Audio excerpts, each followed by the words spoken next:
Nós estamos no primeiro mês do ano.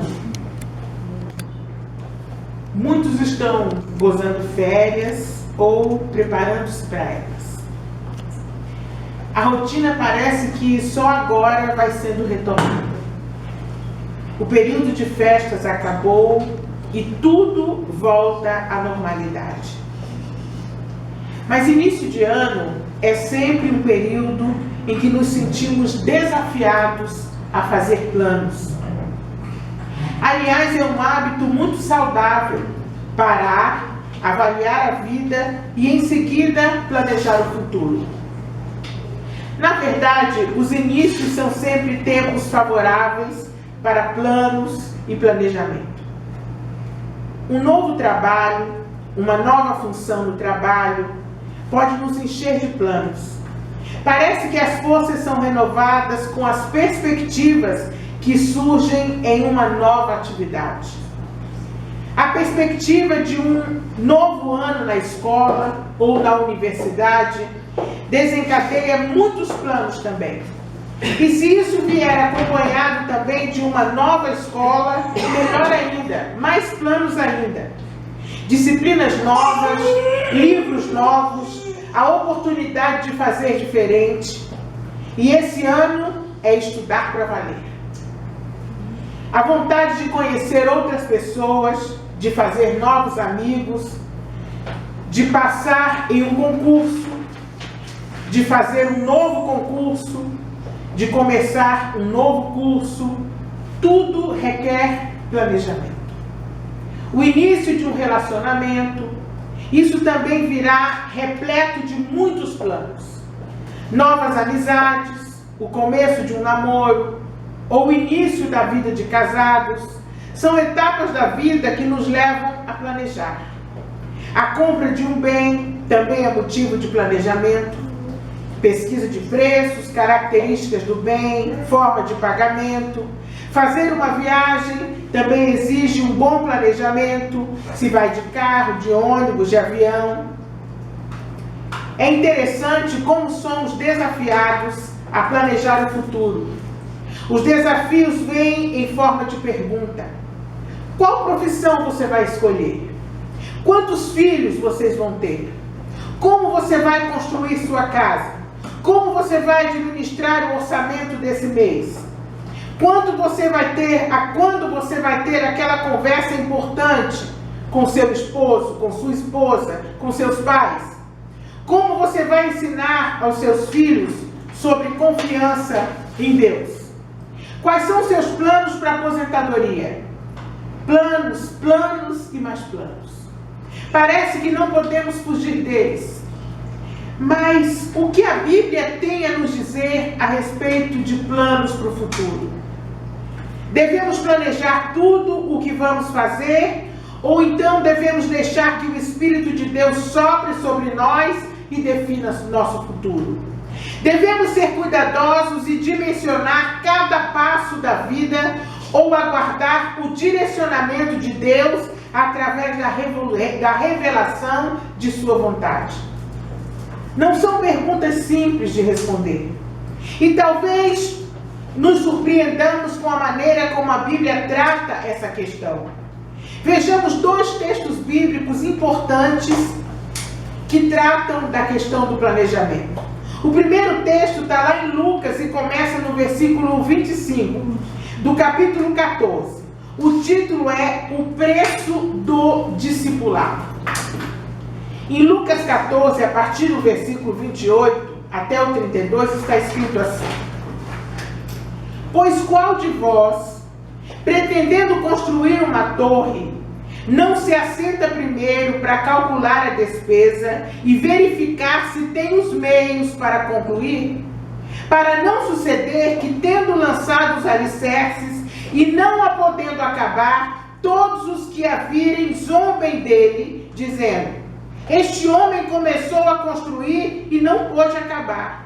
Ou qual é o rei que, indo para combater outro rei, não se assenta primeiro para calcular se com 10.000 homens poderá enfrentar o que vem contra ele com 20.000?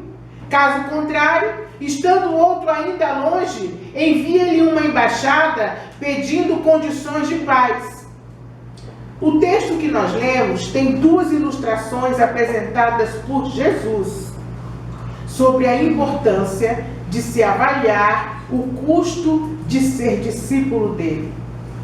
Isto é, Jesus estava alertando as pessoas para que antes de saírem falando por aí, eu acredito em Jesus, eu sou crente. Jesus alertava aquelas pessoas para que antes de tomarem a decisão mais importante de suas vidas, lembrassem de que segui-lo envolve renúncias pessoais elevadas.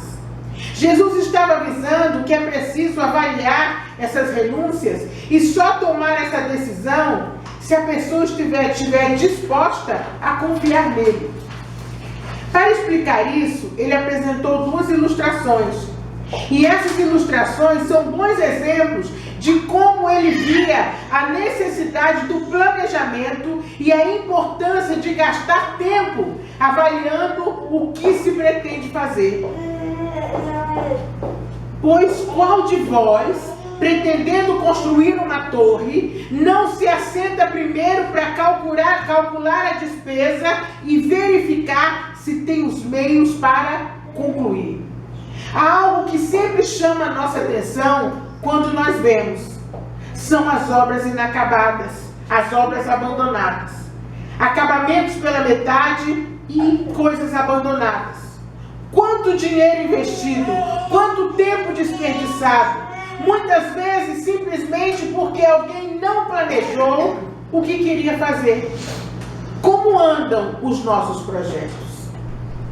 Como estão as obras da nossa vida? Temos começado e não temos terminado? Quando olhamos para trás, o que nós podemos ver? Só vemos prédios inacabados?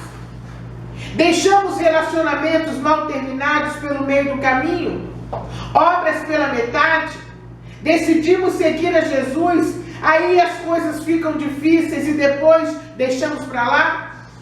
Temos desperdiçado tempo e energia começando muitas coisas sem terminá-las? Ou será que nós nos propomos a ir até o fim? O Senhor tem uma palavra para mim e para você hoje. Nós vamos aproveitar que o ano está começando, vamos nos assentar, vamos calcular o custo daquilo que pretendemos continuar a fazer, assim como do que queremos começar a fazer, e vejamos se podemos concluir. Jesus disse que temos que fazer isso antes de começar, mas mesmo se já começamos, ainda há tempo para corrigir. A partir do verso 31, Jesus faz a segunda ilustração e diz assim: ou qual é o rei que, indo para combater outro rei, não se assenta primeiro para calcular se com 10 mil homens poderá enfrentar aquele que vem contra ele com 20 mil? Jesus volta a perguntar. Aqui também temos algo importante. O rei da história tem 10 mil soldados. E ele precisa decidir se ele vai ou não lutar com outro rei que tem 20 mil soldados. Isso é o dobro do seu efetivo. É sensato que esse rei saia para a batalha antes de avaliar como será essa guerra? Quantas e quantas vezes as batalhas que enfrentamos são assim? Do outro lado, há um exército com o dobro de soldados. Como andam as nossas batalhas? Eu imagino que você olha para as lutas do dia a dia e pensa, mas isso não é justo. Eu estou sempre em desvantagem. Na hora de procurar emprego, você descobriu que você não está preparado. O salário não chega ao final do mês. O Senhor tem uma palavra para você hoje. Assente-se, calcule e veja como você vai para a batalha. Perceba como isso é prático. Como essas duas pequenas histórias, Jesus nos orienta a sermos prudentes. Jesus nos orienta a planejarmos com cuidado antes de tomarmos qualquer decisão, antes de efetuarmos nossos gastos, antes de tomarmos qualquer decisão em nossas vidas. se você não tem nenhum objetivo na vida, talvez você não sinta a necessidade de planejar, porque os planos nascem da intenção de realizar algo. Ouça bem, se você não tem o desejo de realizar nada, é uma pena. Você precisa de planos, porque se você não tem o desejo de realizar nada, é porque você não sonha. Então você precisa pedir a Deus que encha o seu coração de sonhos. Perceba que nas duas histórias, Jesus fala da importância de assentar-se para calcular. Aqui é um grande desafio para nós, cidadãos do século XXI, parar. Ouça bem, se a velocidade de vida é tão grande que você não consegue parar antes de começar as batalhas, pare agora, antes que você seja parado por um desastre. Não é sensato iniciar qualquer projeto, qualquer empreendimento, qualquer relacionamento, enfrentar qualquer batalha, por menor que ela pareça, sem primeiro avaliar quanto isso vai custar e quanto dispomos para isso. Também é indispensável checar os recursos disponíveis. De que você dispõe para fazer o que você deseja?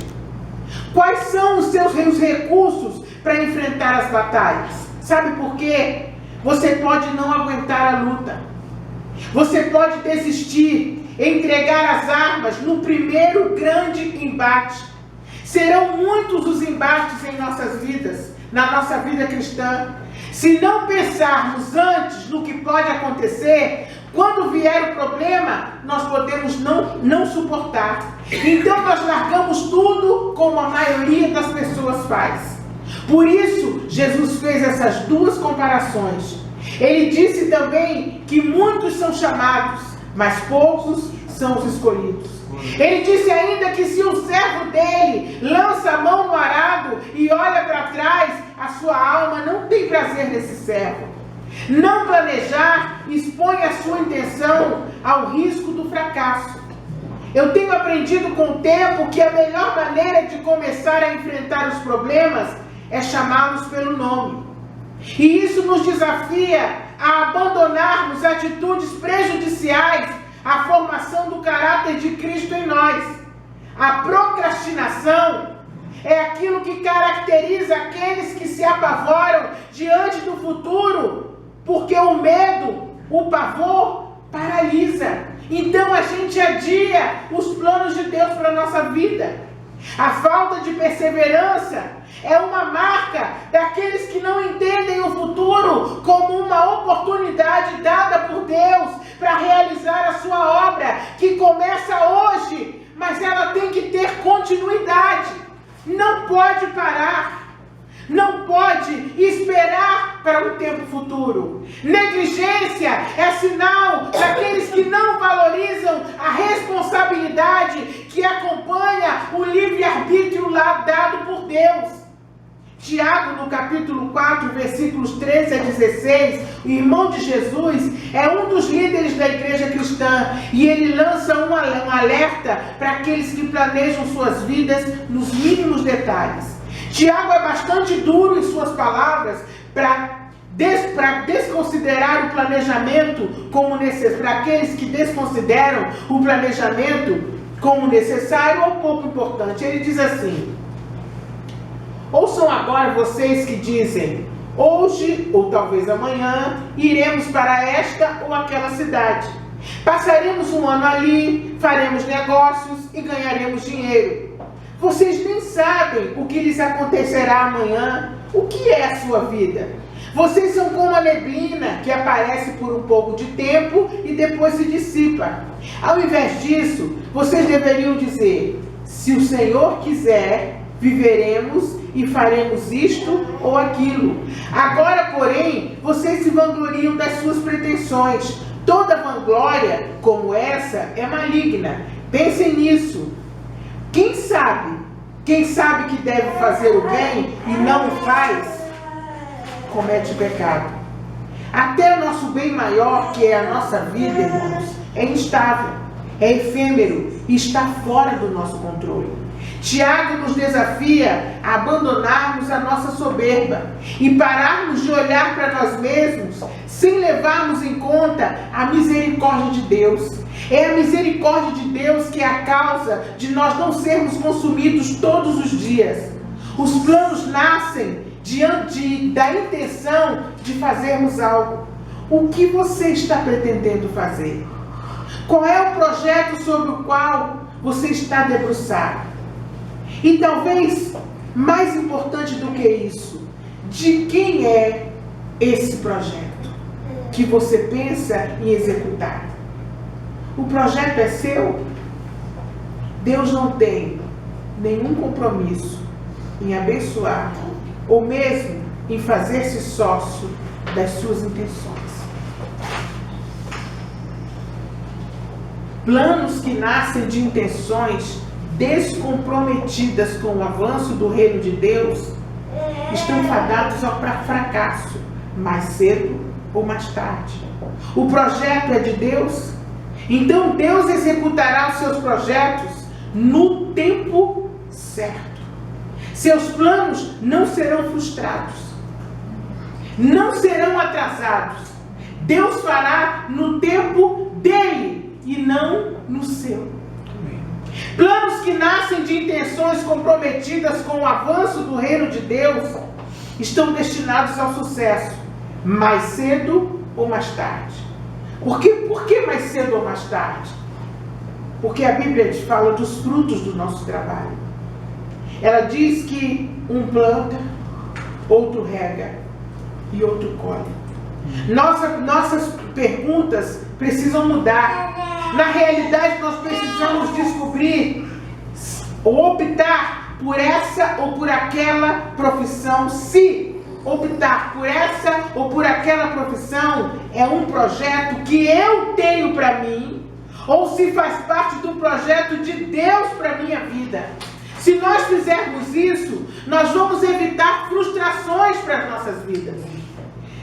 Se ter mais ou menos filhos é uma escolha minha porque eu gosto de família grande, ou se é um projeto de Deus para a minha vida. Se a opção de casar é apenas uma fuga de um lar em desordem, ou porque eu me sinto carente, ou porque eu tenho medo de ficar só, ou se é uma expressão sadia de um amor verdadeiro construído para a glória de Deus. Se a faculdade é apenas satisfação para os pais ou para minha vaidade pessoal, ou é um direcionamento das habilidades dadas por Deus a mim para cumprimento do propósito de Deus para minha vida. Não são perguntas fáceis, mas elas precisam ser respondidas uma a uma, com oração e com choro diante de Deus, sob pena de nos tornarmos os mentores das nossas próprias vidas, o que nos trará grandes problemas e grandes frustrações. Não deixe, irmão, que os anos passem e que você envelheça com essas frustrações. Geralmente esses problemas e frustrações nos levam a abandonar as coisas e as pessoas pelo meio do caminho. É assim que não deixamos os nossos relacionamentos, que nós deixamos os nossos relacionamentos. Muitas vezes deixamos os nossos relacionamentos ruírem, deixamos os nossos cursos pela metade, fazemos curso e não exercemos as nossas profissões, abandonamos as nossas profissões, deixamos as nossas profissões sem tomarem rumos diferentes daqueles que nós queremos. É porque muitas vezes nós fazemos essas coisas.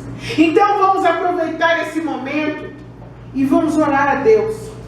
Vamos pedir a Ele que nos ajude a perseverar naquilo que planejamos e que nos ajude a calcular o preço, principalmente do discipulado, a fim de que não larguemos aquilo que começamos por causa das dificuldades encontradas no caminho. Amém. Que nós possamos hoje e agora, nesse início de ano, Irmãos, toda profissão tem dificuldades, toda ela. Não abandone por causa das dificuldades. Você pode ser bem-sucedido. Não abandone os seus relacionamentos porque é difícil. Todo relacionamento é difícil. Não existe relacionamento fácil. É muito difícil. E o mais importante, a vida cristã, a vida com Deus, não é fácil. Por isso Jesus fez essas duas comparações. Não é fácil. Vamos orar agora, nesse início de ano, e pedir ao Senhor que nos ajude, nesse ano de 2016, ao invés de a gente fazer um monte de promessas, que a gente fale com Ele: Senhor, me ajuda a perseverar. Me ajuda, Senhor. Ao invés de a gente começar um monte de coisas, ao invés de a gente fazer um monte de planos, me ajude a perseverar naquilo que o Senhor já me deu. E que quando vier algo novo, Senhor, que eu não abandone as coisas que o Senhor entregou nas minhas mãos, para me dedicar a algo novo, porque senão, no ano que vem, eu vou abandonar isso que hoje é novo, porque ele vai ser velho, para pegar uma outra coisa nova. E aí, a gente anda pela vida de frustração em frustração. Que o Senhor também nos ajude a perdoar e a esquecer as frustrações do passado. Porque se a gente não perdoar e esquecer as frustrações do passado, a gente vai remoendo cada vez mais frustrações. Cada vez mais, cada vez mais. Por isso Paulo disse que a gente tem que deixar para trás as coisas que para trás ficam. E caminhar para frente, prosseguir para o alvo. As derrotas e as frustrações do passado têm que ficar para lá. Aleluia. Passou, acabou. Outras podem vir. Mas a Bíblia diz que o cair é do homem e o levantar é de Deus. Você serve a um Deus que pode te levantar das cinzas. Você serve a um Deus que pode te levantar a qualquer momento. Você serve a um Deus que quer que você confie nele. A Bíblia diz que quem se aproxima de Deus tem que crer em primeiro lugar que Ele existe. E em segundo, que Ele é galardoador daqueles que o buscam. Você busca Deus? Vamos orar. Jesus querido, obrigada, Senhor. Ajuda-nos, Pai querido. Ajuda-nos a não abandonar os nossos planos pelo caminho, Senhor. Ajuda-nos, Senhor, a não fazer planos novos, Pai. E abandonar aqueles, Pai, que nós entregamos a Ti, Senhor. Pai, ajuda-nos, Pai, a não entrar em coisas novas para não nos frustrarmos, Senhor. Mas, Senhor, que nós possamos perguntar a Ti primeiro, Senhor, aquilo que Tu queres para as nossas vidas, Senhor. Ajuda-nos a perseverar, Senhor. A Tua palavra diz que aquele que perseverar até o fim será salvo. Senhor, ajuda-nos, Pai, a não procurar a cada dia uma coisa nova, uma coisa diferente. Nós vivemos no mundo do descartável, Senhor. Mas que a nossa fé não seja descartável, Senhor. Que as nossas coisas não sejam descartáveis, Senhor. Que nós não pensemos, Senhor, que os nossos relacionamentos não sejam descartáveis.